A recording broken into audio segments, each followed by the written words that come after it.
छाती ठोकून शिवबाला टाकतो चिरडून.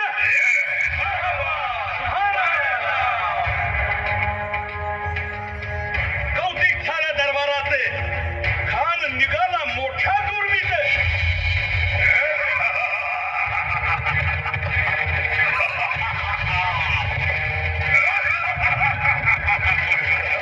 गोड दळ पायदळ फौज फाटालही बक्क. अंगीत हा हत्तीच पळ पाहणारा काक चळतो.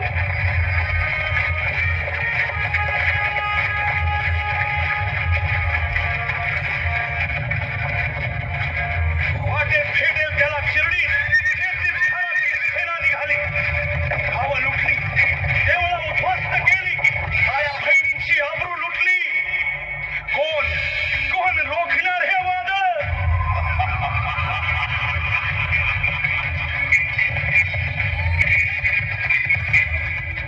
आता शिवबाचं काय खरं नाही. इकडं निजाम, तिकडं मोगल, पलीकडं इंग्रज. जो तो हेच बोलू लागला.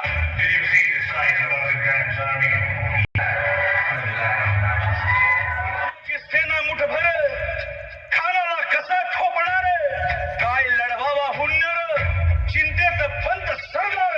महाराज आपला जीव मोलाचा आहे. खानाचं सैन्य अफाट आहे. त्याच्यासमोर आपला टिकाव लागणं अवघड आहे. काही दिवसांसाठी आपण कुठेतरी अज्ञातस्थळी निघून जा. काय म्हणालात रायबा? मासाहेब आम्हाला आमच्या नाही, राजांचा जीव वाचणं गरजेचं आहे. रायबा, शिवबा केवळ आमचा पुत्र नाही तर अवघ्या मराठी जनांचा स्वाभिमान आहे. या मातेने आपला पुत्र गमावला तरी 72, परंतु भ्याडपणे पळून जाऊन या मराठी मुलखाचा स्वाभिमान गमावता कामा नये. अशा वाघिणीचा प्योच्छावा. मासाहेब आपला पुत्र आणि मराठी मुलकाचा स्वाभिमान विजयी टिळा लावूनच परत. अशा वाघिणीचा प्योच्छावा. गनिमाला कसा ठेचावा. डोक्यात नेहमी करावा. शेतीचा धाडला सांगावा.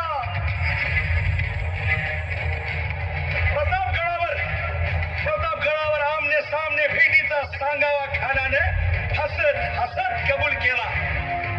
दिवस ठरला आणि ठरल्याप्रमाणे प्रतापगडच्या पायथ्याशी खान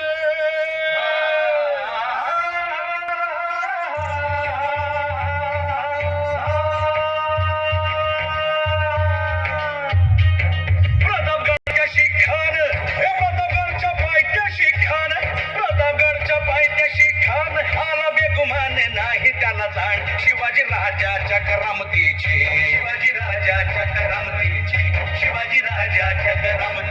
आणि त्याचे नाही जाणीव शक्तीची. आणि करील काही कल्पना युक्तीची. राजा जीवा महाल आल्यात. करील काही कल्पना युक्तीची. राजवा काय म्हणतोय खान? महाराज, खानाला तर खात्री पटली की आपण घाबरला. छान, आम्हाला हेच हवं होतं. महाराज, आजच्या भेटीचं काय करायचं? पंतांकडून निरोप दाळा. म्हणावं की आमची तब्येत जरा अस्वस्थ होतं. दुपारची वेळ ठरवा. जी.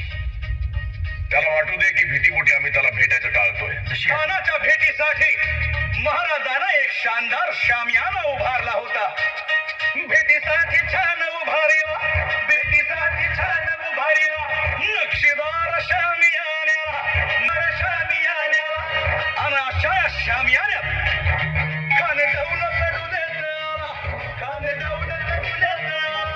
सय्यद बांधा त्याच्या संगतीला. शिवबाच्या संगती महाला. उद्या त्याच्या भेटीस तुम्ही आमच्या बरोबर चला. जीवा पंतांनाही बरोबर घ्या. शिवबाच्या संगती महाला.